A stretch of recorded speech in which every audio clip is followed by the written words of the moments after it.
Hello, everybody. All right, today we're going to talk about agents and safety. So first, I want to give an overview of Anthropic as background for me. So I'm one of the co-founders. Before this, I was at OpenAI, and I was one of the first authors on the GPT-3 paper. We founded our company in 2021, and since then we've had a bunch of, I think, really important papers published and also commercial products. Our very first paper was on transformer circuits and trying to explain how do transformers actually work at a fundamental mechanistic level. And we still have a ton of work to do on that. And then around 2022, we decided to launch a model, and we called it Claude. And since then, we've sort of done a bunch of releases. I guess before me coming here, how many people here have used Claude? Almost everyone. Great. Okay, so I won't go into too much detail there. And we'll probably get into some of the other more detailed stuff here later. So the first thing I want to talk about is why measurement matters and how we think about approaching safe AI development. So as we're developing new capabilities, we want to make sure that when we deploy them to the world, they're safe and beneficial for everyone.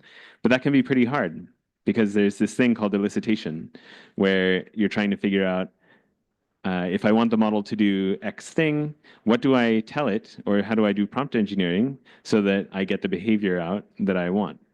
And there are always new techniques coming up. So chain of thought is one of them, where instead of just asking the model to, tell me the next move for this chessboard, instead you say, think step by step, show your reasoning. And that one tiny change in how you're prompting has a dramatic change in the model's output. And this has basically always been true as long as we've had language models. Back in the GPT-3 era, it actually could do a lot of things, but it was much, much harder to prompt. And that's why the conversation tuning that is now sort of par for the course for all language models is so popular, because it makes it much easier by default to elicit the capabilities that you want. And you can see that for some harder problems, the model will sort of think in chain of thought automatically. OpenAI's O1 reasoning model does this in quite a variable length. Sometimes it will only think for a second, and sometimes it will think for a minute. This is what we mean when we say elicitation. And understanding elicitation means when we release a model with a certain capability, or what we think is the level of capability, we need to have some confidence that that will remain true, even if somebody finds some breakthrough new technique for elicitation. So measurement is very, very hard. And I hope if there's one thing that you leave this room remembering, it's that measurement is really, really important. When it comes to agents, it becomes even more important, because agents mean that these language models can take action in the real world. And that means they can buy things and sell things, they can talk to other humans, they can change things in a production environment using software. And these can have pretty wide-ranging implications. With today's models, which I'll get more into, it's not that risky, but if you imagine a model that's as good as the best cybersecurity researcher in the world, then it becomes a different question of what does it mean when we're claiming that the agent has a certain level of capability. So here we have a chart showing sort of the average benchmark score across a wide range of models. And you can see that there's this sort of leapfrog pattern. And partly this is driven by hardware, and partly it's driven by algorithmic and data innovations. But you can see there's no one model or provider that's consistently in the lead. And I expect that it will remain similar to this as we go forward. Average benchmark score may seem like kind of a crude measurement. It is, but again, benchmarks are hard, or as they say, not all models are correct, but some are useful, or something like that. All models are wrong. Yes, thank you. But some are useful. So coming back to sort of like Anthropic's theory of change and why does this AI safety thing even matter? If we look at the amount of compute going into each of these models over a very long time horizon, this is 14 different years, you can see that it's going up by about 0.6 orders of magnitude per year. And if all you do is extrapolate out 10 more years or 20 more years, how much more compute we'll be spending on models, model training, you can imagine that will be a very, very large number very soon. And we've also seen that as you increase the amount of compute, the capabilities increase as well. So there's this pretty reliable relationship between the amount of compute that you put into the model and the capabilities. And here, this is kind of broad strokes brushed to say maybe GPT-2 is like a preschooler, GPT-3 was like an elementary schooler, unless you were really good at elicitation. GPT-4 was like a smart high schooler, and you're starting to see it being able to pass high school exams. And if you extrapolate a little bit more to maybe 2028, you have AIs that may be as capable and effective as the best AI researchers in the world. And so that's sort of the context in which Anthropic exists, that some of our co-founders were the people who wrote the paper on scaling laws, and scaling laws are this relationship between compute and capabilities. And in the context of models getting dramatically more capable, we need to make sure that they're safe and beneficial. So to give a sense of what that might look like, I'm going to give this demo of coding with Claude 3.5 Sonnet.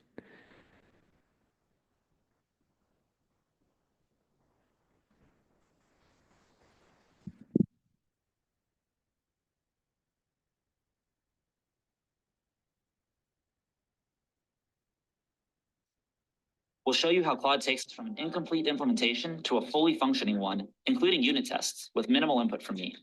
I've written a function that resizes and crops images into circles. This can be used to make sure that users on a website have profile photos that are all the same dimensions. But there's a bug in this function. When I run it, the cropped images are still square and they've got a white background. So let's see if Claude can write tests for the expected behavior, find the error, and fix it. For this demo, I've given Claude tools to edit files and run commands and code in a secure sandbox environment with no internet access. I tell Claude about the bug I'm seeing, the path to the file where the function lives, and some instructions for what I want it to do. First, Claude chooses to open the file with the function I've written to understand the current implementation and identify some potential problems. Then Claude writes a test suite for us and puts it into the file I asked it to. Now Claude's going to run those tests. Let's give it a second. And just as expected, the tests are failing due to that bug. So now Claude's going to go ahead and fix that bug for us. Here you're going to see Claude edit the function file to fix the bug. And now Claude's going to rerun those tests. And the tests are passing. So now if we rerun the function, look, our image no longer has that white background. Thanks, Claude. Cool. So that's a basic agent demo. And we think that this is really just the beginning. This is with the old 3.5 Sonnet. The new 3.5 Sonnet can do more. But the reason we care about this is we want to make sure that, there we go. As the capabilities advance, we can actually use them in production environments. There's a lot of things that we need to solve before you would just unleash Claude on your repo or even maybe on your laptop. So here's another example to give a little bit more of a cheeky, fun one.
So that's a bit more of a fun demo. But I think you can see in both of these cases, they're kind of small tasks that are pretty constrained. This one only runs in the web browser and it doesn't let you like eject the code into another environment. And so everything is just sandboxed in the browser WASM. Um, and in the other one, it was on some remote VM somewhere, very sandboxed. But as models get better, they'll be able to take these agent loops that instead of taking, a couple of minutes or an hour for a human to do, maybe it would take a whole day or a couple of days. And in a couple of years after that, maybe it will take, months worth of work the agent will be able to do fully autonomously. So that's kind of the world that we're trying to prepare for.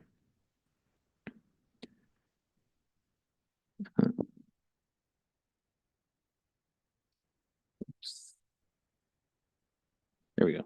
So now enter responsible scaling policy.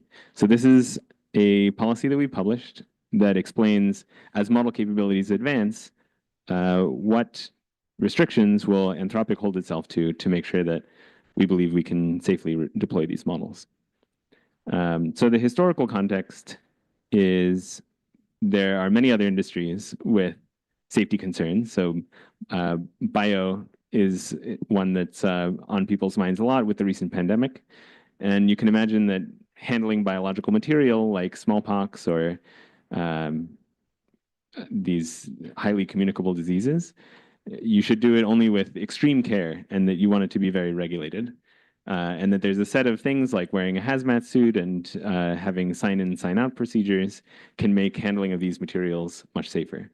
So we've modeled our responsible scaling policy on biosafety levels.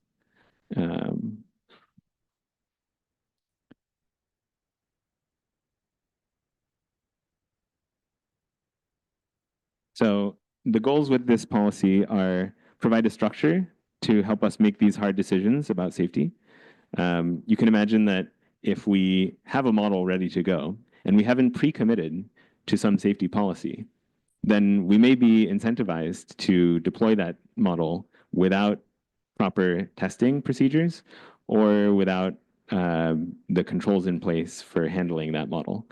And by pre-committing to it in sort of a publicly accountable way, and with each new model that comes out, we publish a report of the testing that we've done. We can sort of tie our own hands or like Odysseus to the mast when he's like going by the sirens. We can make sure that we're doing the right thing. And also, this is a brand new science. So we need to make sure that we're sort of iterating in public and saying, we thought that this was the right way to do a responsible scaling policy, but it turns out that this part didn't work so well and that part didn't work so well. So on October 15th of this year, we published a big update to our policy, which included things like having a 6-month window after the model was trained rather than a 3-month window, and having capability thresholds that would require us to do more testing, even if we didn't have to do the testing by our 4x compute multiplier threshold. And of course, we wanted to inspire the rest of the industry to adopt similar things. So after we published our responsible scaling policy, OpenAI also published their responsible deployment policy. And Google and DeepMind also published something similar. So to give you a context, the smaller models like GPT-1 and GPT-2, or some of the smaller Llama models, we would classify those as ASL1, where there's pretty much no risk of harm to society. However, most of the models today at the frontier are ASL2, where we start to see early indications of potentially dangerous capabilities. So for example, an AI that can access some information related to making biological weapons, but not enough to actually elevate the risk compared to having access to a search engine or requiring expert knowledge to elicit.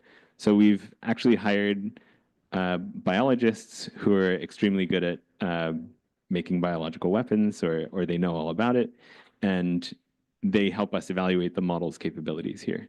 So this may sound pretty scary or far-fetched, but we actually testified to the United States Senate on models' biological capabilities, and we'll continue to keep sort of the US government and the rest of the industry informed as we discover more risk here. And then things start to get more concerning at ASL3.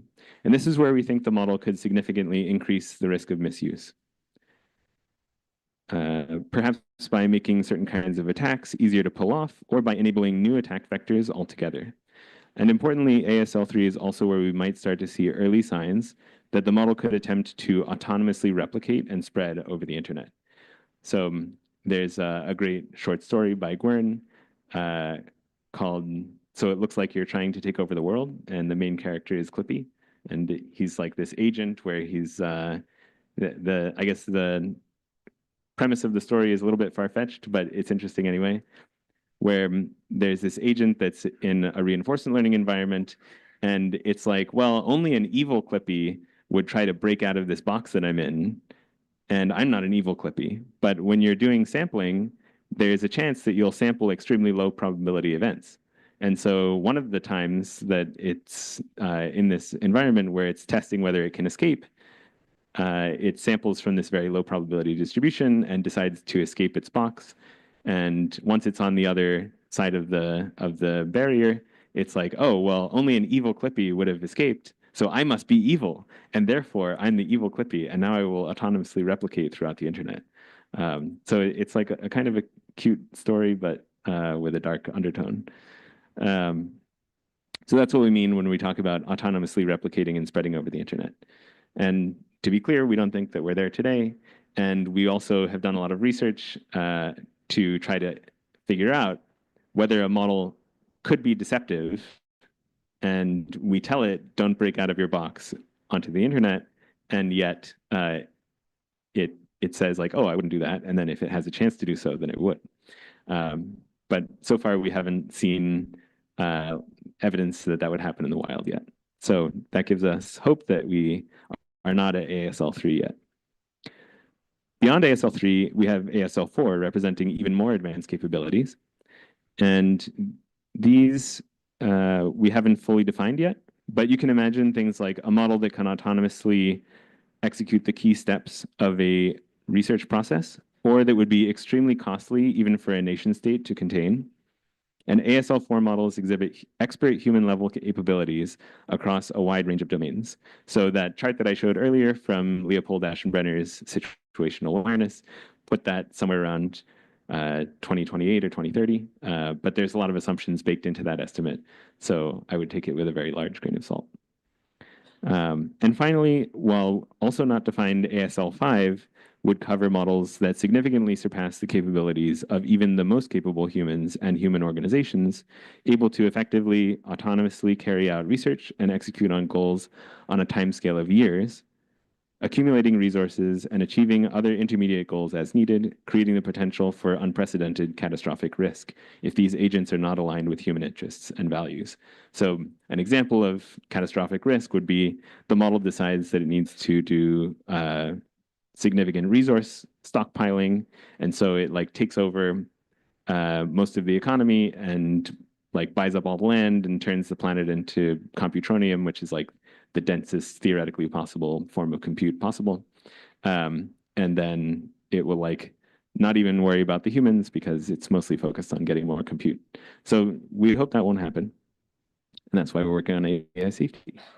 Of course, there's many risks that are more immediate today. So things like bias and making sure that the models are doing the right thing politically. So we just had an election, and Anthropic did a lot of work on scalable oversight to make sure that the models were doing the right thing as people asked them for political advice, where we would redirect people to turbo vote for information about voting. So we don't only worry about the scary long-term stuff, also the short-term stuff. But generally, things are going pretty well. So let's keep it that way. So just like biological safety levels, the key is that for each AI safety level, we define a set of containment and deployment measures that need to be in place before we create or release a model of that level. So for ASL2, it's things like enhanced security to prevent model theft, and following best practices for responsible deployment, like having an acceptable use policy.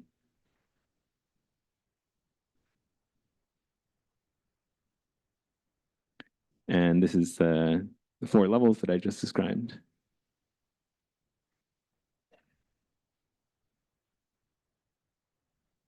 So we believe that Claude 3.5 Sonnet is close to the edge of ASL2, and that with the next model generation, it's quite possible that we will cross our yellow line into approaching ASL3 capabilities.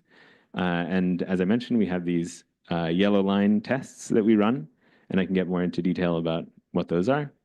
And if those tests trip, then we need to make sure that we run the red line tests and possibly the full ASL3 suite.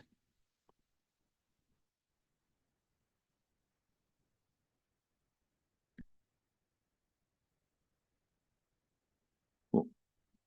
So AI development has some key differences from biology, and we're dealing with software that can be easily replicated. These aren't physical materials. So we're grappling with the potential for rapid recursive improvement in a way that biology doesn't. So these AI safety levels need to be tailored to the unique challenges of AI. But the core principle is the same, defining clear safety requirements based on risk levels and ensuring that adequate safeguards are in place before progressing to the next level. We've made a commitment not to develop or deploy models that reach the next ASL until we have the corresponding safety measures firmly in place. And we believe this is the only responsible path forward. So before we dive into how the RSP framework can inform AI forecasting, it's worth highlighting a key difference between ASLs for AI and BSLs in biology. With BSLs, we're dealing with pathogens that already exist in nature. The most dangerous materials, those that warrant BSL-4 precautions like smallpox, are already out there, and the challenge is in safely handling them. But with AI, we're trying to anticipate and prepare for levels of capability that do not yet exist. No one has yet created an AI system that merits ASL-4 precautions. We're in the position of having to forecast when different ASLs will be reached based on the pace of AI progress, and that introduces significant uncertainty. This is where I believe the responsible scaling policy provides a valuable framework for making predictions about the future of AI that takes safety considerations into account. By defining concrete capability milestones corresponding to each ASL, we can start to map them onto timelines of AI progress. For example, based on the rate of advancement in recent years, we might forecast that the most capable models will start to consistently reach ASL3 within some number of years. Of course, predicting raw capabilities of future systems is only half the picture. What the RSP framework adds is a model of how safety constraints could affect real-world development and deployment. So let's take a look at some of those benchmarks. This chart is from Our World in Data, which in turn took it from Kiela et al. 2023. And it shows how these benchmarks all start almost at the bottom and then very, very rapidly get past the gray line at the top, which is human level performance. So basically, just by defining a benchmark, we suddenly make massive advances in that area. And this is across a wide range of domains, from code gen to complex reasoning to speech recognition, natural language understanding, image recognition, reading comprehension with unanswerable questions. That one seems really hard. But basically, like as soon as the benchmark is defined, it's very rapidly saturated. So this makes it really hard to estimate when things will get to some level of performance because we don't have benchmarks that we can reliably, smoothly increase the difficulty of all the way up to the points that we care about most. So here's a eval that just came out in August 2024 on task completion for model evaluation and threat research. And we found that Claude 3 Sonnet, the original, could do tasks that were roughly 5 minutes worth of human time. For Opus, it's more like 10 minutes, and for Sonnet 3.5, the old one, it's about 30 minutes. And so you can imagine just kind of drawing a line through these points and seeing that it gets to very high numbers very quickly. So again, for agents, this matters a lot because if you imagine building for the capabilities that will emerge in a few years, rather than the capabilities that we have today, you'll come up with a very different user experience, a very different set of research problems that you're trying to test.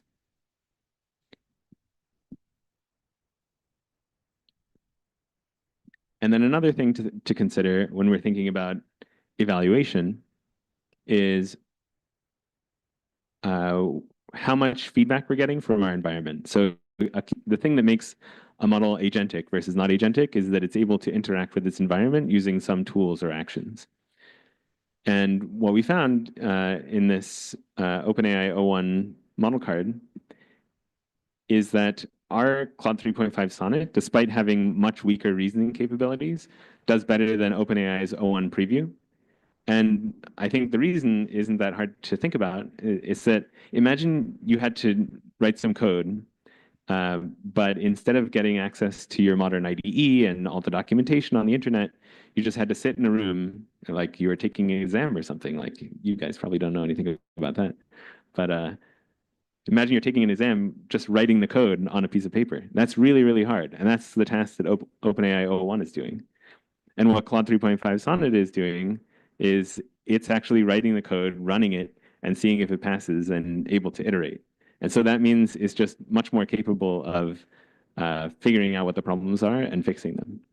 So doing this elicitation, your environment that you're executing the agent in also matters a lot. And this is just more benchmarks showing that 3.5 Sonnet seemed to be better than o1, even though o1 is, in theory, a much stronger model. So let's talk more about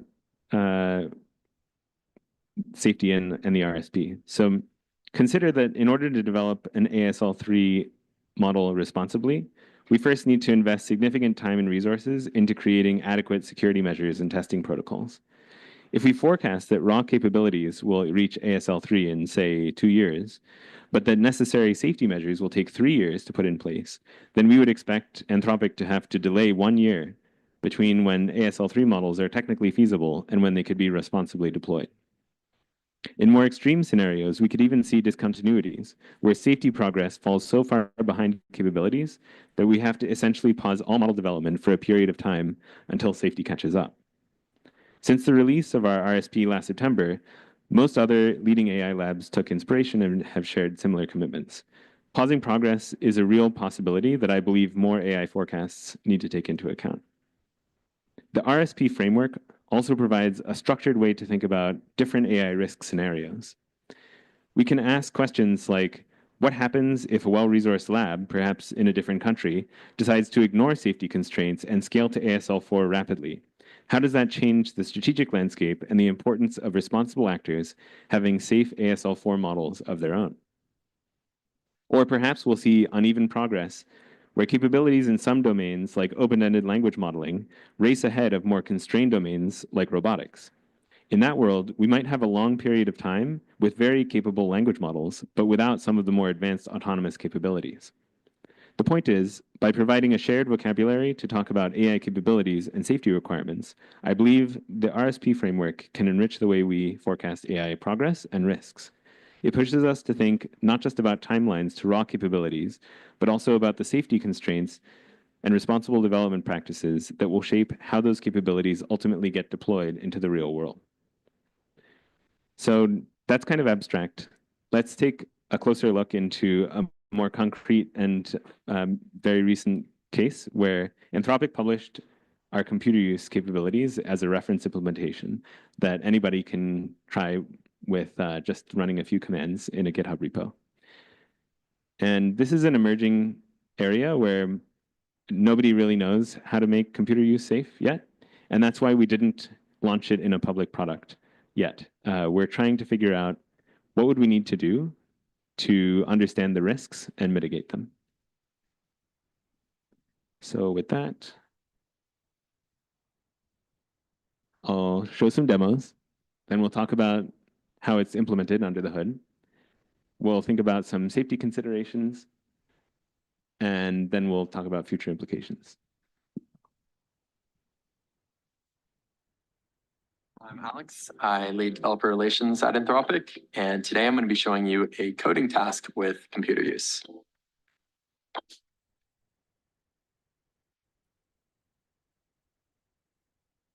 So we're going to be showing Claude doing a website coding task by actually controlling my laptop. But before we start coding, we need an actual website for Claude to make changes to. So let's ask Claude to navigate to Claude.ai within my Chrome browser and ask Claude within Claude.ai to create a fun 90s themed personal homepage for itself.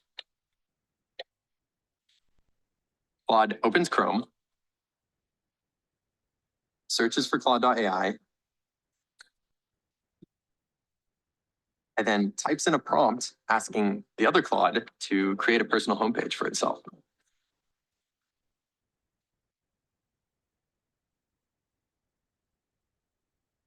Claude.ai returns some code,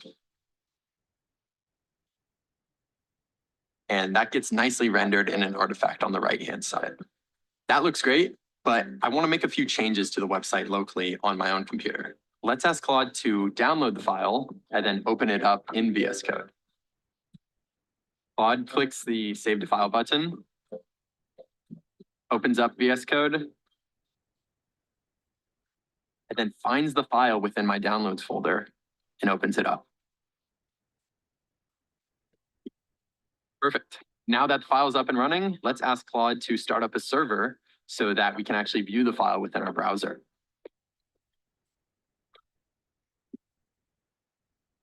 Claude opens up the VS Code terminal and tries to start a server.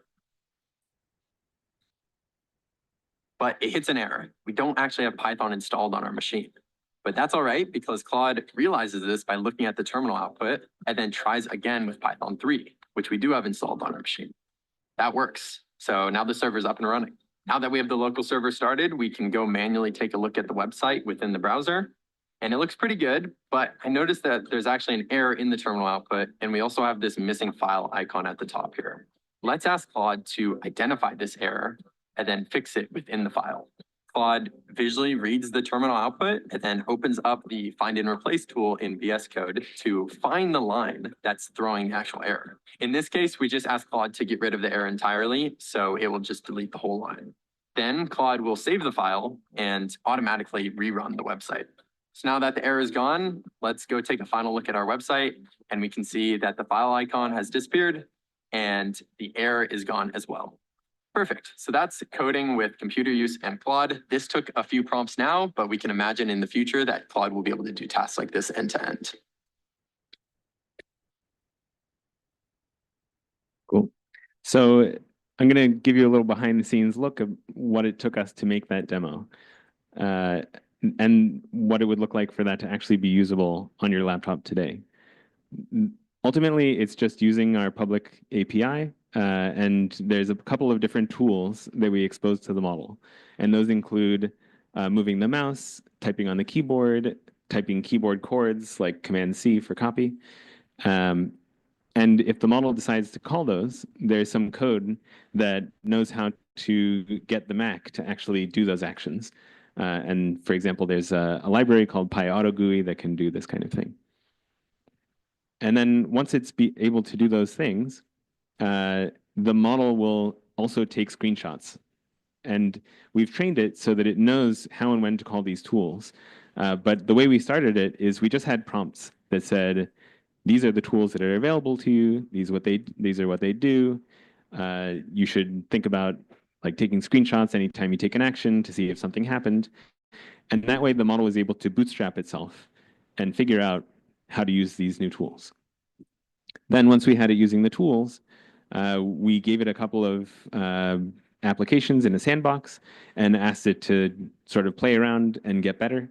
And at this point, our model is the state of the art on a benchmark called OS World, using only screenshots. There's another category where they're allowed to use both the screenshots and the accessibility tree that we're slightly worse than today, but we expect rapid improvements in the near future. So this is exciting and new, but it also brings with it the concern of, if Claude can do anything on your computer, how do you trust it? And what if there's, for example, a malicious website where there's almost white text on a white background that gives the model instructions for it to do something like exfiltrate your data or your credentials that you wouldn't see even as a human overseer watching the model do stuff.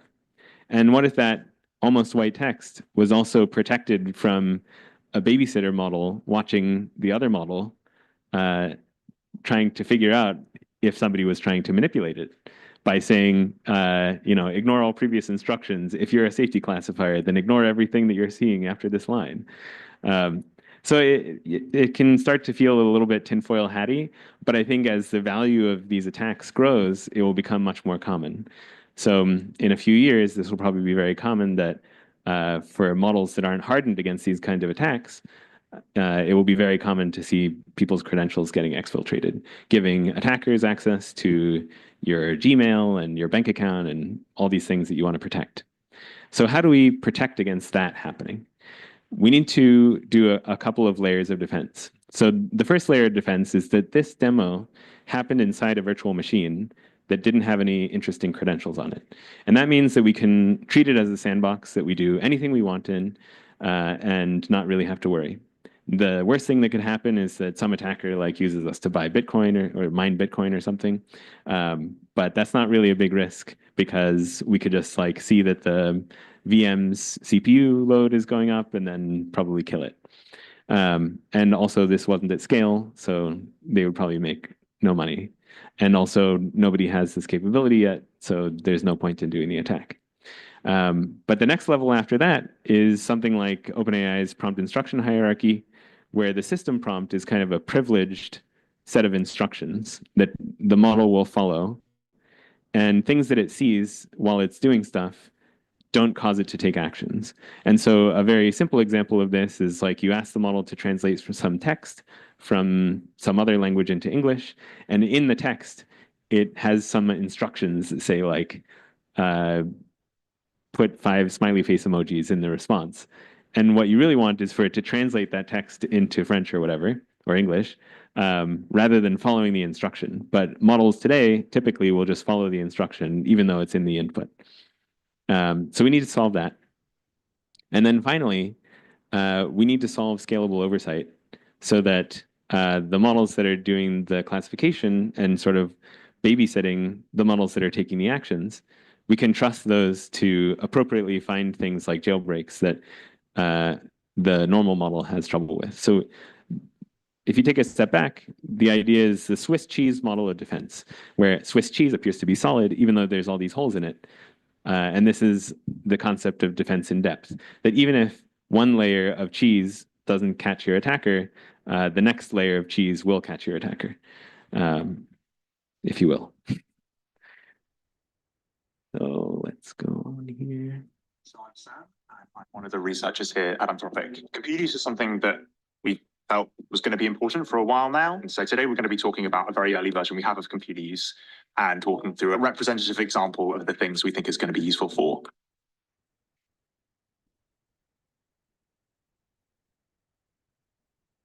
We're going to be going through a quick demo today.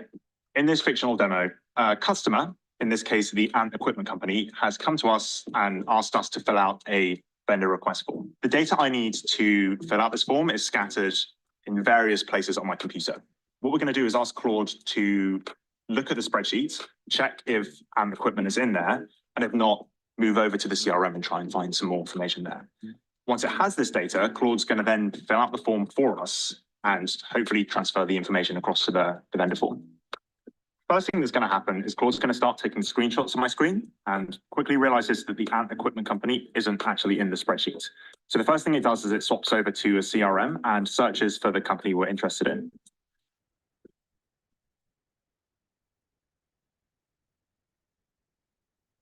All right, I think you pretty much get the idea.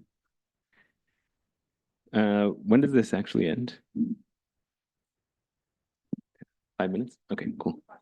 Oh, 5 p.m. Cool. Great. So just to sum up the things we saw in the computer use demo, we executed the agent loop. So the agent loop is every time Claude wants to call a tool, we keep the loop going and we let Claude continue to take actions. And then at some point we yield control back to the user and then the user can give Claude further instructions on what to do. And as we discussed before, the time horizon of tasks today is something like a few minutes.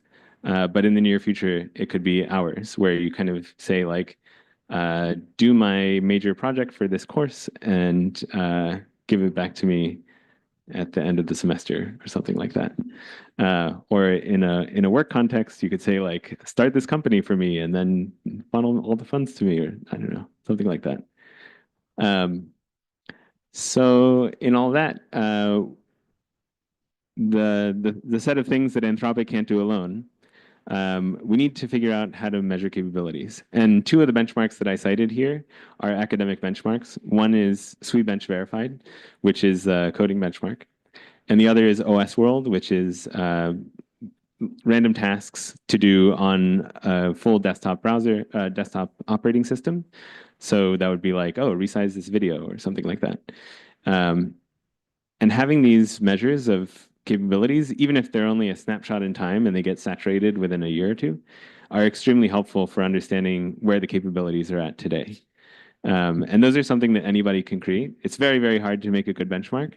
And things like reproducibility are some of the properties that we look for. So for example, both of these benchmarks now operate from Docker containers so that the setup required to try the benchmark with a new model is very, very easy and limited. Another property is that it's general, so, or maybe like across a wide range of tasks. So for example, the OS World benchmark has hundreds of instances of tasks that you might do with different applications. And the SweBench one is across a wide variety of programming languages and repositories from the public internet. So they both are designed to be kind of real world.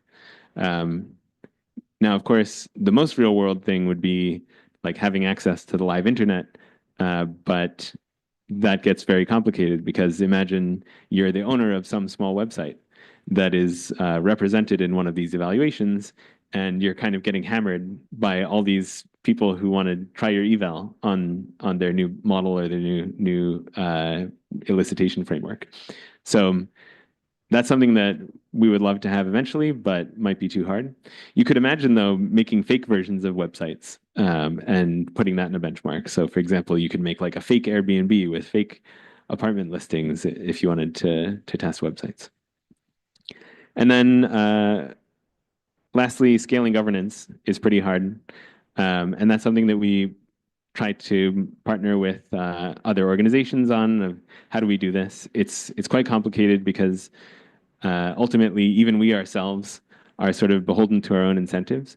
And so one thing that Anthropic has done is create this thing we call the long-term benefit trust, where as AI gets more and more powerful, we'll cede more and more control of Anthropic to elected board members who have no financial interest in Anthropic, but only a safety and public benefit interest. This is the first implementation of this idea of its kind. No other companies do this weird thing, but we think that having the right financial incentives for the people who have control over potentially one of the most powerful pieces of technology of our time is going to be really important.